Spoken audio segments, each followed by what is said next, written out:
The pathway may be narrow, but yes, it absolutely exists. And so we've stood at the crossroads before in multilateral settings, and we know very well what now needs to happen. We cannot let this opportunity bypass us. And we have a very critical road ahead now in the coming 10 days for member states who are negotiating as members of this committee to land the treaty text with a strong engagement and listening closely to observers who wish to inform of their positions. I think the heads of delegation, which was arranged under our very able chair, and I have to give big credit to the chair for getting us this far. The heads of delegations meeting, which took place in Nairobi just a few weeks back, everyone said clearly, we are going to Geneva with the intention to secure this treaty. And that's something that we very much took on board. Now, we of course understand that nothing is guaranteed, and we also understand very much that the ball is very much firmly in their court. Let me also give a big shout out of thanks to Catherine Schneeberger, who's a state secretary and runs all things environmental in this country under the presidency and the 7 ministers who run the beautiful Switzerland. Let me say that we are very, very grateful, Madame, for your leadership and for the generous hospitality of allowing us to come here, and for, yes, the financial support that you have provided. Now, back to plastics, we can't forget that the world wants and indeed needs a plastic convention or treaty, because the crisis is getting out of hand and people are frankly outraged, people who are living with that pollution. We know that plastic is in our nature, in our oceans, and yes, even in our bodies. And so as today we're producing around 430 million tons annually, and as a large proportion of that ends up untreated and unmanaged in the open environment, it is clear that if we continue as we are under business as usual scenario, plastic production is set to triple, and we have to make a gear change. That is why we are here, and that is why public pressure to get this thing done is so high. But let's be very clear, getting the treaty is not the final step, that is the first step. And so it is not the end point. Resolution 514 at UNEA in 2022 paved the way. And as the executive director of UNEP, it's our job inside the United Nations to sort of create that big tent where all member states can fit. That's multilateralism at its finest. And that includes, of course, stakeholders who are helping to secure this treaty. But negotiations are never easy, but they are doable, even when multilateralism may be in wavy oceans. We saw just a month ago the gaveling of this Intergovernmental Science Policy Panel on chemicals, waste, and pollution. That is a triplet. That will be a triplet to IPCC, Science Policy Panel on Climate, and IPBES, Science Policy Panel on Biodiversity. That was gavelled in the midst of complexity at the political level. Nevertheless, multilateralism delivered. And just a few months back, the pandemic treaty was gavelled here in this beautiful city as well. So, since Busan, there's been a lot of diplomacy. We have seen the chair engage extensively. We've seen regional consultations, heads of delegation meeting, and of course informal ministerials, as we've done at the sidelines of COPs. We also did it at the sidelines of the Basel, Rotterdam, and Stockholm COP, and indeed on the sidelines of the Nice Ocean meeting. And I think the chair, I really appreciate and admire that you constantly created spaces for those negotiations and informal exchanges. The agenda is very clear. This is the longest INC yet, with 10 days, but the opening plenary, and congrats, because you just got it through and we didn't get stuck on procedure. This is very important.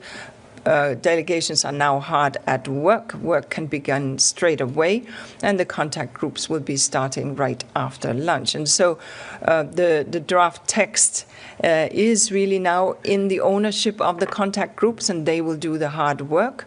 It is clear that there's still some areas where we will need to see convergence That's the job of the contact groups. And we hope very much that the final treaty text will be strong, but also that will include clear hooks for what the future will bring. A treaty has to be for the ages, not for the moment. We, UNEP, we are sitting with treaties that are 30, 40 years old, and they have to have the robustness, but also the language that enables them to evolve. On the ministerial, we are expecting something like 25 ministers and high-level representatives Wednesday and Thursday next week. This is an informal session that is outside the formal negotiations, and how ministers engage is obviously up to them, how they engage in the negotiations. Finally, just to conclude, yes, can we get this done? Yes, it is truly possible. We can find it. Now is the time. We all know where the positions are. And I really want to say that delegations have come here with the intent of making it happen. And so thank you very much for that. And now I look forward to your questions after the other speakers. Thank you. Thank you, Ms. Andersen. Our next speaker is Ambassador Luis Vallas Valdivieso. Over to you, Chair. Thank you very much, and good afternoon to you all. It is so nice to see you here, dear members from the media. First of all, I would like to express my gratitude to the government of Switzerland for welcoming us here in this scenic Geneva, beautiful city. I'm pleased to speak with you today at the opening of this resumed session of the Intergovernmental Negotiating Committee on Plastic Pollution. Allow me to begin by sincerely thanking you all, that we know that there are more than 300 members of media from over 200 outlets who are here in INC 5.2. So thank you very much for that big presence of you here in INC 5.2. Your ongoing presence and coverage truly make a difference. You are not just documenting the historic process, but you are also bridging between these negotiation rooms and a world that closely follows our work, filled with high hopes and great expectations. As negotiations have advanced, the awareness of this process has grown significantly. That should not surprise us. The goal we are working toward, the creation of a legally binding international instrument on plastic pollution, is one of the most urgent environmental priorities of our time. As such, it has attracted increasing attention from the public, not to mention from policymakers, scientists, communities, youth, and civil society organizations worldwide. We are here today to fulfill an international mandate. August 14 is not just a deadline for our work. It is a date by which we must deliver. The world depends on us to finalize an agreement that is effective and inclusive, one that sets clear and credible rules to end plastic pollution, and one that can enable over time rooted in science and fairness. This resumed session provides a unique and a historic opportunity for the international community to bridge differences and find common grounds. It is not just a test of our diplomacy. It is a test of our collective responsibility to protect the environment, safeguard human health, enable sustainable economies, and stand in solidarity with those most affected by this crisis. I sincerely thank member states for their support of, our organizational work, which has been carefully planned to meet the needs of the process at this critical stage. I'm especially pleased that the opening plenary this morning finished in a very constructive spirit, enabling negotiations to begin without delay.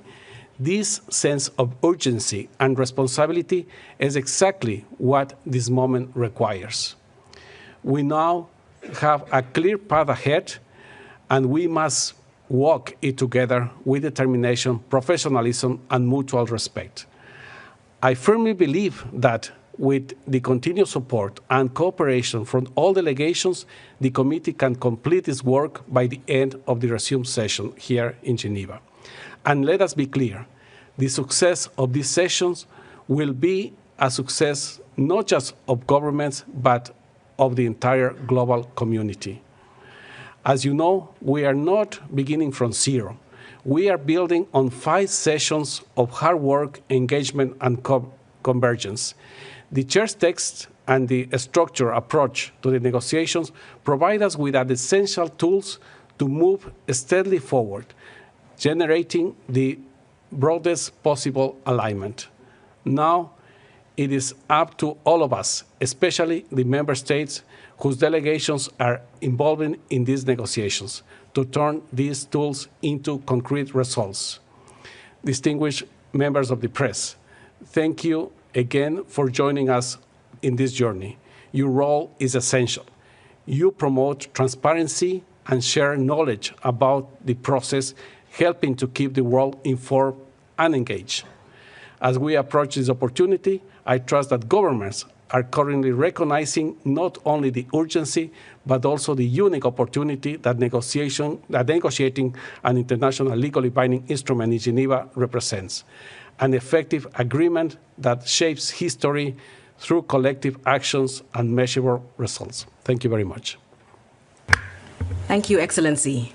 And next, from our gracious host country, Ms. Katrin Schneeberger, Director of the Swiss Federal Office for the Environment. Over to you. Dear media representatives, it is a great pleasure for Switzerland to host these pivotal negotiations aimed at finalizing a treaty to end plastic pollution. Today, we stand at a critical crossroads. Plastic waste is choking our lakes, harming wildlife, and threatening human health. This is more than just an environmental issue. It is a global challenge that demands urgent and collective action. Reaching a global agreement to end plastic pollution is essential. Over the coming days, we have an opportunity to make a real difference by negotiating an effective plastics treaty and identifying comprehensive solutions and measures that address the full life cycle of plastic. We are aware that much work lies ahead. At the same time, we see a strong political will to find common ground. Let me also clarify an important point. Contrary to some media reports, this is no call for a production cap. Clarifying this in informal meetings was an important message to producing countries. Reaching a shared understanding that measures are needed on both the production and consumption sides can help unlock the negotiations. Another helpful element will be better explain the economic opportunities of an effective treaty. Well-designed measures can enhance the circular economy, foster innovation and research, and stimulate investments, especially from the private sector, in alternative products and sustainable systems. As a representative of Switzerland, it is an honor to welcome this final round of negotiations in Geneva. We believe that the successful INC 5.2 will be critical in mitigating the environmental, social, and economic threats posed by plastic pollution. It will also send a strong signal in support of multilateralism. In this context, Geneva's expertise and existing institutional infrastructure are highly relevant. Geneva is a global hub for environmental governance, particularly in the field of pollution. It is a city that embodies dialogue, cooperation, and a deep commitment to multilateralism. The Palais des Nations, where we meet today, stands as a symbol of that commitment, a place where governments and stakeholders come together to find common solutions. The goal is clear: to end plastic pollution. This is not merely an ambitious aspiration, it is a necessity. The The time is to act now. We will acknowledge that there is far too much plastic pollution in the world. Let's not waste the opportunity to make meaningful and effective progress. Thank you very much for your attention. Thank you very much, Director. And just before Q&A, we will now hear from the Executive Secretary of the INC Secretariat, Ms. Jyoti Philip. Thank you so much. And if you allow me, all courtesies observed, to give you more time for Q&A. I just want to give you some logistical updates and some background on how you can follow the meeting. So this is our largest session yet.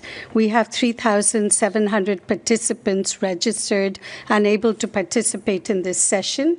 We have more than 1,800 participants that have from member states that have already joined us here in person.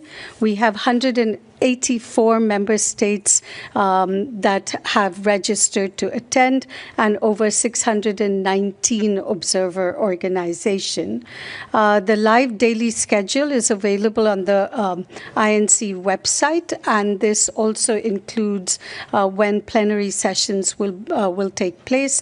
This is also available through a mobile app, which is called the Plastics Pollution Negotiations app, if you want to download that. This session will also include a legal drafting group who will work to refine the text legally before it's adopted on 14th, hopefully on 14th of August. We also have all our plenary sessions are live streamed and interpreted in all 6 UN languages. Documentation will be continuously updated, ensuring that everyone, stakeholders worldwide, can follow the developments in real time. And I think that's all I can add right now. Thank you. Thank you so much, Madam Executive Secretary. So we'll move to the Q&A session now. Please raise your hand and ask your question. Don't forget to state your name and outlet. We'll go here first. Laurent Siro, Swiss News Agency. Thanks for that press conference. Question for Inger Andersen and Katrin Schneeberger, because you both stressed on that full life cycle, which is the target. And you mentioned, Madame, that the gap, since Busan has been reduced with the producing countries, there won't be any production cap. But how do you see that last mile that still has to be run towards these producing countries and the bunch of countries which were opposing the treaty in Busan? Thank you. Yeah, Ms. Andersen, you'd like to start? Thank you very much. I think where I'd like to start is at the UNEA resolution itself, because it was very, very clear. And the UNEA resolution speaks to life cycle approach as well as to promote sustainable production and consumption of plastics. And therein lies, and then it says, through, amongst other things, product design, environmentally sound waste management, including resource efficiency and circular economy approaches. I'm sure that you've read this and are well aware. The magic lies within these words. And it is for member states to look at those words and look at, therefore, what does national circumstances and capability look like, because that's also in the treaty text. What is life cycle approach? Certainly the intent is very much from beginning to end of the life cycle and not part of it. And certainly sustainable production and consumption of plastics. Therein lies the issues, and I think it would be and that's exactly what is going on. Is it contact group 1, I believe, at any rate, one of the contact groups that looking at that. There are still clear views on this from a number of member states, but there's also an understanding that if we take the issue of sustainable consumption and production of plastics into the definitionals, and therefore how we will measure, monitor, and implement this, that is where the magic key lies, and that is what is in negotiations right now. I think on the issue of life cycle approach, I think again there's a broader understanding what that means. It means that from the beginning to the end, but different approaches by different member states. As you may know, I live in Kenya, and Kenya doesn't have high-end recycling as an example, and so would not be able to do, for example, what is being done in Switzerland as easily as. And so one would have to take that life cycle approach somewhat differently. Some will have to deal with reduction, others will have to deal with mechanical recycling, and others will deal with alternatives. Let's see how we can get to this through the negotiations. I think there's a lot of good faith in the working group right now, in the contact group, and I'm confident that they will reach there. Ms. Schneeberger? Well, thank you, Inger. I mean, you have mentioned it correctly. I guess to find a solution in the negotiations, it was really important to clarify that point, as I've mentioned before, that we are not talking about a production cap in order to limit the production, but that we understand that it's the full life cycle from the production to the consumption, and in this sense it's not neither production or consumption, but it's both. Both has to go hands in hands. Thanks. Thank you very much. Steve Tolokan from Plastics News.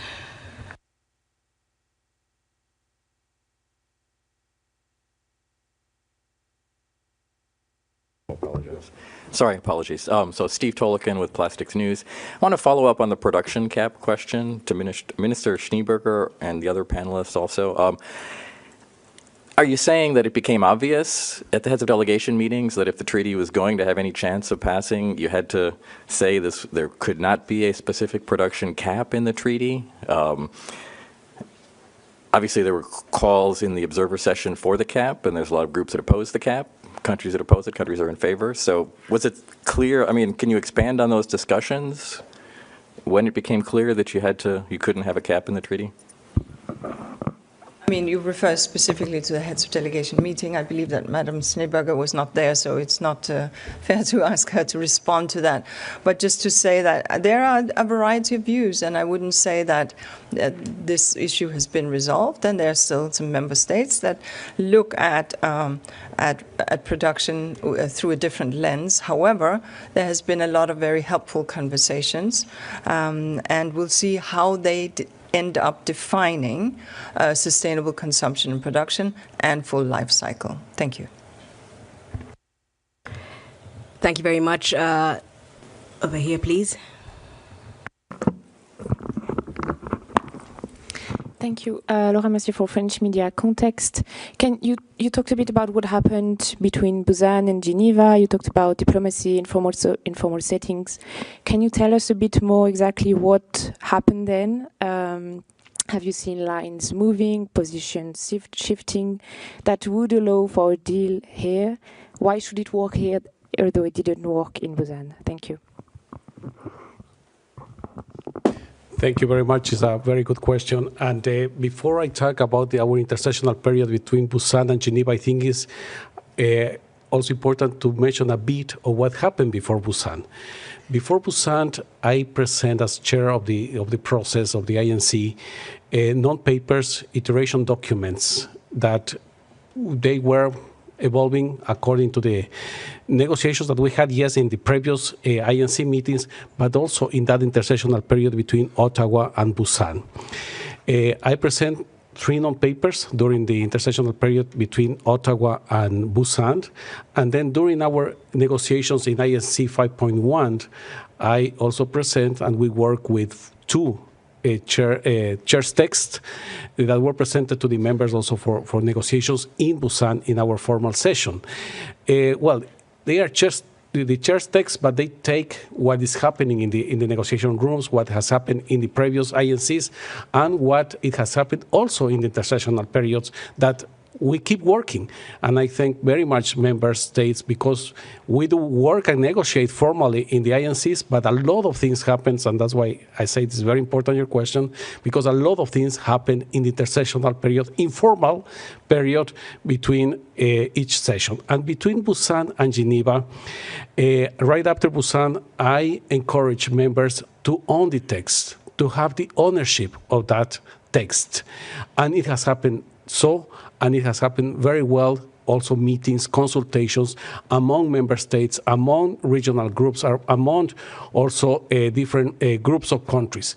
And also what I have encouraged, and it has happened, is that it's good that members with the same or similar position gets together also to bring suggestions, to bring proposals, but even more important, that members with different position gets together and also work in those proposals, and that has happened. That has happened, as our executive director mentioned.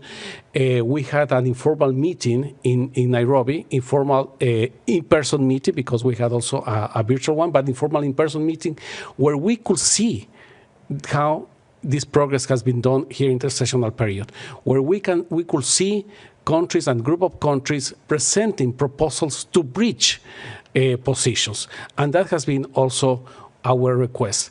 And we have mentioned also this morning in our opening, or the resume plenary session, that new proposals should go in that line, to bridge positions, to find common grounds, to identify landing zones that we will use and we must use here in Geneva. It was also important, the work between this in-person meeting in Nairobi and now. Then I released also the scenario note of our organizational work after many consultations with regions and with countries, and also with the heads of delegations on the organizational work on this session that was presented officially or formally this morning in the plenary meeting, and it has been accepted. And I'm really happy to see that the meeting this morning went in that constructive way, went, with the sense of that urgency to move to negotiations. Negotiations are going on. Negotiations are going on. We will see in the contact groups, we have present and schedule also for the work of those contact groups. We will be evaluating day by day that work. But that has been the work between Busan and Geneva. A lot of work, a lot of pressure too, that good pressure to bring those proposals. Now we have to deal here in Geneva formally with those proposals, formally also with that negotiation that I can see it's going in this constructive spirit that will help us to get a successful INC 5.2. Thank you. Thank you, Chair. Over there in the back in the white shirt, Bernard, yeah. Okay, my question is... Please identify yourself, Bernard, and your news outlet. Okay, thank you. My name is Bernard Ogembo for the Daily Nation. And my question is, as you know, that a lot is resting on the INC 5.2. And in the spirit of the chair, that nothing is agreed until everything is agreed. So how can we build on this momentum to ensure that ambitions translate into tangible outcomes and that key provisions are not diluted? Thank you. Chair, I think one for you. Yes, thank you very much for the question.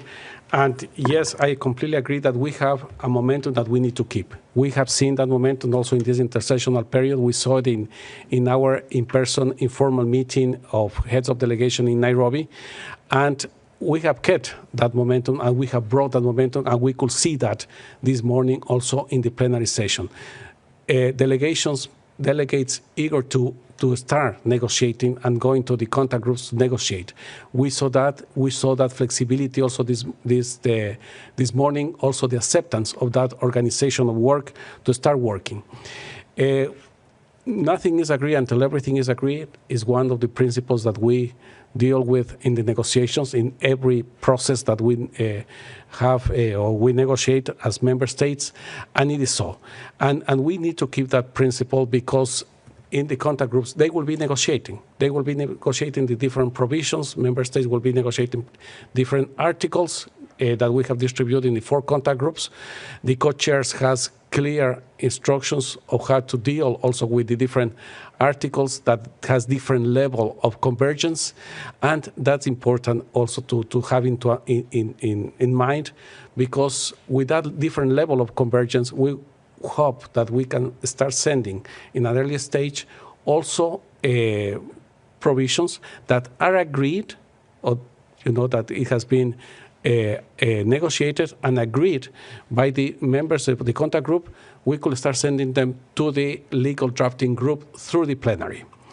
And that's why it comes this principle that you mentioned, because those provisions that, yes, they have agreed on that text, they go to the legal drafting group to put them in a legal manner, and they come back to the committee. And then is when the committee will decide to agree on those texts that has been already sent and come back from the legal drafting group. So, and then the committee will decide, once it's back those provisions in the plenary, and I am confident that we will do this in the 14th of August. By the end of this session, we will have a whole clean text that will be agreed by the members in plenary, the whole text. Thank you very much. Thank you, Chair. Over here. Thank you. My name is Christiana with the German press agency. I would like to know, are you making preparations for a vote at the end of this session? Are there people working on rules and procedures, or would you say it's out of the question and this will be either a consensus deal or no deal at all? Thank you. I mean, obviously, this is a purview of the chair, so let's be very clear. But I think that on multiple occasions, member states have spoken of the importance of finding mutually agreeable solutions and to reach consensus, as you just heard from the chair. And I think the chair has also consistently said that he wants to have this negotiation in the spirit of consensus, in the spirit of inclusive multilateralism. Now, the draft rules of procedure, as we heard the chair mentioning this morning, continue to be provisionally applicable. And this is a member state-driven process, and member states are participating here as members in these negotiations. So ultimately, member states, and therefore the members in the process, will determine how they will deliver on the mandate. But I think the chair has been very, very clear, and I'll hand it over to him to again emphasize his pathway. No. Thank you for the question, but it's not too much to add after our executive director has explained. We have worked in this constructive spirit in the previous INCs. In INC 4 in Ottawa, when we start actually with the negotiations in the contact groups, negotiating text, we could see that spirit too, and we deal with that in Ottawa too. In Busan, the same. And I have been saying, and I will say it again, this constructive spirit, cooperative spirit among members, it has been there, and I can see very clear here to take decisions by consensus. That will also strengthen this agreement, make it an international one like our mandate is to work with it. So I see that, and I can see that we can keep working in the same manner here in Geneva. Thank you. Thank you. Gentleman over here. Thank you for the opportunity. This is Irfan Sadozai from Dawn News, Pakistan. It's just a concern that our almost entire, our economy relies on plastic, like, from children toys to polythene bags and everything. So if this treaty is, done, so how these countries like Pakistan and South Asian countries would tackle to those who are doing this? They would be badly affected. Thank you very much. Of course, they're also badly affected today by the plastic in the open environment. I had the privilege, but also the heavy duty of visiting Pakistan right after the floods, these dreadful, dreadful, unbelievably catastrophic floods. And debris and plastic was a big part of the problem. And so this is why we're here, to find a solution while not leaving anyone behind and while ensuring that the economic wheels will keep turning, maybe on newer, different solutions. But certainly what is sure is that no one wants to live with the plastic pollution. No one wants it in the soils, in the drinking water, or let alone in our oceans and in our bodies. So finding a solution, that's what all member states have come together on, while recognizing that this will impact, yes, environment, economy, but also people at large. That's why these negotiations are happening. That's why it's complex. But that's also why a country like Pakistan is participating in good faith in these negotiations, trying to be part of the solution. That's the best I can say. Thank you. John Heilpern, Arete News. I'm wondering, following up on the... Just repeat the news outlet, John. Arete. Okay, thank you.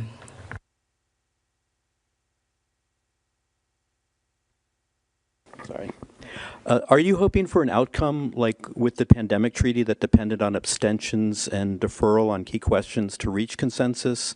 And before you get there, how are you working to bridge the gap between countries that call for a dedicated standalone financial mechanism to support treaty implementation and between those that prefer to use existing funds? And without a dedicated financial fund to support implementation, do you think the treaty goals can be achieved in the countries that need it most? Thank you.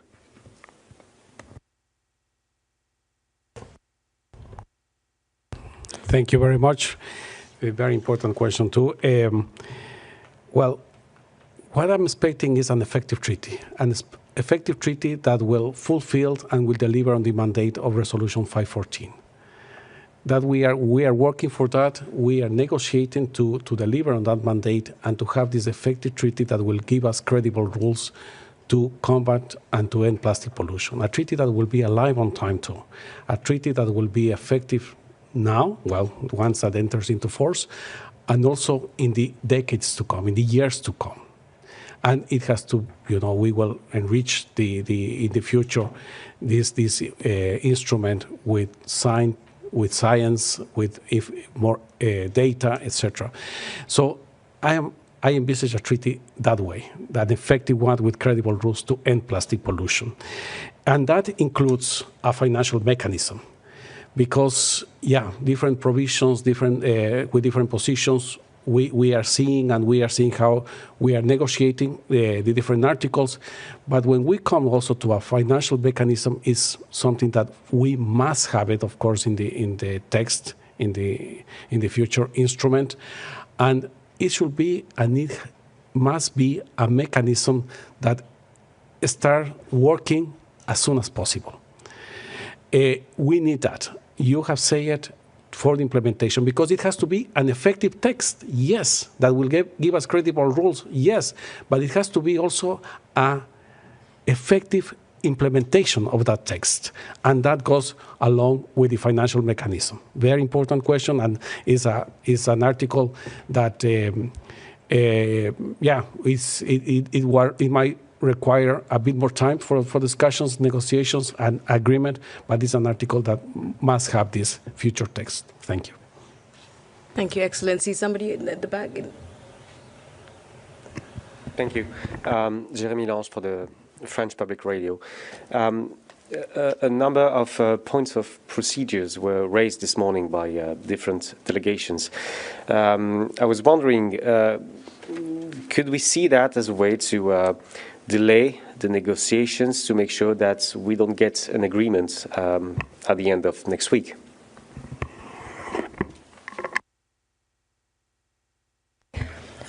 I thought that very few procedural issues was raised. It was essentially one, can we shuffle the cards on the contact group because it would be more convenient for smaller delegations? And then there was a little bit of a discussion, well, this delegation is not entirely prepared for that. Okay, but we're willing to yield that delegation. Okay, yes, but we will yield. We'll just consider for 2 minutes. It was exceptionally light and very well handled. now, in the beginning, in the earlier sessions of the INC, there was a lot of procedural issues on the table because member states were not exactly clear what would be the process and the rules of the game and so on. But I thought that this was exceptionally light on procedural issues. Could we see that? I don't have a crystal ball, but I think that everybody has come here with the intention to actually get down into the contact groups and to negotiate the treaty. I don't know if you would agree, Chair. I completely agree with you. And, well, this morning also I saw the need also of clarity in some aspects, and that we presented clarity, and the need also to see in the contact groups a more effective way to work. When we were talking about Article 1 and 3 working in parallel, I could see that more than a procedural matter, that a better way to work and be more effective and efficient in our negotiations. And that's what we have done. And we will be talking with the Bureau in a few minutes, actually, also with the Secretariat to arrange that those work of the contact groups to be, once again, efficient and effective. So that's what I saw this morning, and also the need, yes, of clarity in one aspect that I think it was not a big issue. Thank you very much. Thank you, Chair. I think we have time for two more over there. Helen, please introduce yourself. Okay. My name is Helen Shikanda from the Nation Media Group in Kenya. My question is to Ms. Andersen. You mentioned that there are clear disparities in terms of how different countries handle plastic waste, giving an example of Kenya and Switzerland. And we've seen so many reports showing that Africa is sort of like a dumping waste for plastic waste. So I want to know, like, beyond the treaty, how best can we ensure that there's equality in terms of ensuring all countries have clear ways of handling plastic waste and empowered to have things like material recovering centers? Thank you.